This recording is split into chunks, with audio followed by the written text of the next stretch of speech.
नमस्कार दोस्तों। आज की वीडियो में हम बात करने वाले हैं एक बहुत इंपॉर्टेंट कोर्ट केस की, जो Jammu and Kashmir high department और कैंडिडेट्स के बीच में चल रहा है। इस केस में हज़ारों कैंडिडेट्स के नाम शामिल हैं। केस अभी पेंडिंग है और इसका सीधा असर रिक्रूटमेंट पर पड़ सकता है या नहीं, तो वीडियो को एंड तक जरूर देखना, क्योंकि मैं आपको केस का पूरा ब्रेकडाउन सिंपल लैंग्वेज में समझाऊंगा। स्क्रीन पर आपको जो डॉक्यूमेंट दिख रहा है, ये केस टाइटल है Peerzada Zubair Al Anwar and others versus home department and others. जो उसका केस जो फिल हुआ था वो 19 दिसंबर को फिल हुआ था, और इसकी जो लोकेशन रहने वाली है, जो आपका जो केस फिल हुआ है वो जम्मू में फिल हुआ है, ना ही श्रीनगर में फिल हुआ है। ठीक है। उसके बाद हम देखते हैं कि जो एसपी जिसका जो नेक्स्ट हियरिंग डेट है वो 22 दिसंबर को आपको देखने को मिलेगा, कि जो भी इसका रिजल्ट होगा वो 22 दिसंबर को आपको पता चल जाएगा। इसका मतलब ये है कि जो आपका केस है वो ऑफिशियली कोर्ट में चल रहा है, फाइल हो चुका है और कोर्ट ने इसको एक्सेप्ट भी कर लिया है। ये दूसरा क्वेश्चन ये बच्चों का ये था कि ये केस किस बात पर है। ये केस रिक्रूटमेंट से रिलेटेड है। नॉर्मली ऐसे केसेस होते रहते हैं जब फाइनल लिस्ट आती है, कोई भी प्रोविजन लिस्ट आती है। इसमें क्या होता है कि जब सिलेक्शन प्रोसेस में कुछ इरेगुलरिटी हो, मेरिट लिस्ट को लेकर कोई ऑब्जेक्शन हो, कुछ कैंडिडेट्स का अनफेयर एक्सक्लूड किया गया हो, या रिजल्ट का कुछ ऐसा हो, तो बच्चों को वैसे केस कर देते हैं। यहाँ पर भी कैंडिडेट्स का कहना ये है कि रिक्रूटमेंट प्रोसेस ट्रांसपेरेंट नहीं था या प्रोसेस में कुछ कमी है, इसलिए कैंडिडेट्स ने कोर्ट में पेटिशन फाइल की गई है। कोर्ट में home department, service selection board और रिलेटेड अथॉरिटीज़ को रिस्पॉन्ड बनाया गया है, मतलब उनसे जवाब मांगा गया है। आपने देखा होगा जो लिस्ट है वो बहुत लंबी है। आपने देखा होगा लिस्ट में जो लंबी लिस्ट ऑफ पेटिनियर्स, बहुत सारे कैंडिडेट्स के नाम मल्टीपल पेजेस पर नेम्स हैं। तो इसका मतलब ये होता है कि ये कोई इंडिविजुअल कंप्लेंट नहीं है, कोई एक बंदे ने नहीं किया है, बहुत सारे ग्रुप ऑफ कैंडिडेट्स ने एक साथ कोर्ट में सामने अपना केस रखा है। और जब ग्रुप पेटिशन होता है तो कोर्ट इसका सीरियसली लेता है, क्योंकि इसमें मास लेवल ऑफ बच्चे का जो था वो उन्होंने रखा था। अभी कोर्ट स्टेटस क्या है, कोर्ट स्टेटस की हम बात करें तो फ़िलहाल कोर्ट स्टेटस अभी पेंडिंग है। पेंडिंग मतलब अभी कोर्ट ने फाइनल जजमेंट नहीं दिया है।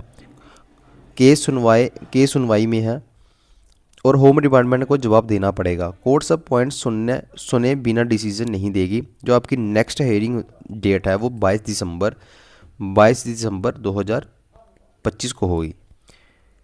जब 22 तारीख को होगी ना आपकी, उसके बाद क्या होगा, स्टे कंटिन्यू रहेगा, गवर्नमेंट एक्सप्लेनेशन देगी, या कोई इंटरिम डिसीजन डायरेक्शंस पास हो सकता है।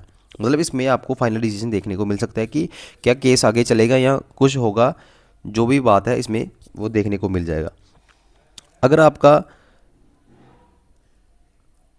जब भी रिक्रूटमेंट बड़ी होती है ना दोस्तों, सच ये है कि जब भी रिक्रूटमेंट बड़ी होती है ना, जब थाउजेंड्स कैंडिडेट्स इन्वॉल्व होते हैं, कोर्ट केस आना नॉर्मल बात है। बस दो चीज़ों को आप याद रखो। सिर्फ ऑफिशियल कोर्ट गवर्नमेंट अपडेट को फॉलो करो। टेलीग्राम व्हाट्सएप रूमर्स पर बिलीव मत करो। अपने डॉक्यूमेंट्स रेडी रखो, क्योंकि और मोस्ट इंपॉर्टेंट बात यह है कि पेशेंस रखो। कोर्ट का डिसीजन जब आएगा उसके बाद क्लियर पिक्चर मिल जाएगी। तो दो तीन चीज़ें याद रखने वाली ये है कि जब भी कोई बड़ी रिक्रूटमेंट होती है, जैसे जेकेपी कांस्टेबल कब से लंबी चल रही है, तो जिन बच्चों का सिलेक्शन हुआ है वो फेयर सिलेक्शन हुआ है 4002 कैंडिडेट्स का। तो कोई भी इसके ऊपर कोर्ट केस कर सकता है, सभी का इसमें हक बनता है।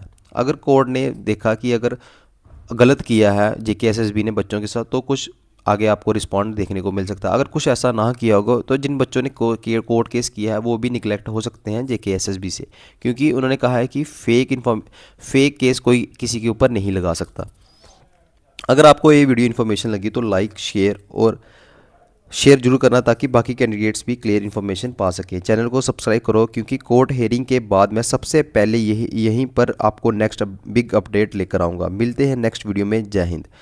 और बच्चों का ये क्वेश्चन भी है कि अगर इससे कोई फ़र्क पड़ेगा, या जिन बच्चों का सिलेक्शन हुई है क्या उनको बाहर कर दिया जाएगा। भाई सीधी बात समझो, इस केस से अभी तुम्हारी सिलेक्शन पर सीधा कोई नुकसान नहीं पड़ता।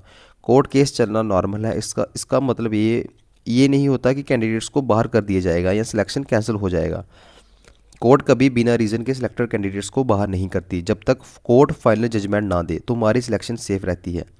तुम्हारा नाम मेरिट लिस्ट में है, तुम्हारा डॉक्यूमेंट क्लियर है और कोई फ्रॉड इलीगल एक्शंस नहीं है, तो तुम्हारी सिलेक्शन सिक्योर है। कोर्ट नॉर्मली सिर्फ प्रोसेस रेक्टिफाई करता है, उसको थोड़ा सा करेक्ट करता है, कैंडिडेट्स को पनिश नहीं करता। मोस्टली तीन चीज़ें होती हैं। रिक्रूटमेंट टेम्परली डिले हो सकती है, अगर थोड़ा सा डिले हो सकती है। गवर्नमेंट डिपार्टमेंट को एक्सप्लेनेशन देना पड़ता है कि कैसे हमने वे चलाया, और कोर्ट कुछ करेक्शन ऑर्डर करता है अगर गलती हुई हो तो। कैंसिलेशन बहुत रेयर केस में होता है जब फेक सिलेक्शन, अगर आपने बिग स्कैम किया हो और उसका प्रूफ मिल गया हो या आपने पैसे दिए हो। तो फिलहाल सिचुएशन ये है कि केस अभी पेंडिंग में है। कोर्ट सिर्फ नॉर्मली प्रोसेस को वेरीफाई करता है, तुम्हारा नाम हो मतलब तुम लीगल प्रोटेक्शन में हो। भाई तुम जो भी जिन बच्चों का सिलेक्शन हुआ है उनको टेंशन लेने वाली कोई बात नहीं है। जब फाइनल हियरिंग होगी और कुछ अपडेट आएगा मैं तुम्हें एग्जैक्ट बता दूंगा। अगर चाहो अपनी, तो जब भी आपका जो फाइनल रिजल्ट 22 तारीख को आएगा तो चैनल को सब्सक्राइब करके रखो, सबसे पहले अपडेट आपको इस चैनल के ऊपर देखने को मिल जाएगी। और जो जिन बच्चों का सिलेक्शन हुआ है उनको टेंशन लेने वाली बात नहीं है कि इस कोर्ट से क्या होगा, कोर्ट केस से क्या होगा, हमें बाहर नहीं कर दी जाएगा। तो ऐसा कुछ कोई बड़ी बात नहीं है, एक कोर्ट ऐसे नॉर्मल होते ही रहते हैं जब आपकी फाइनल सिलेक्शन हो जाती है। तो चैनल के साथ बने रहना। ये रही JKP कांस्टेबल कोर्ट केस की update. Thank you so much.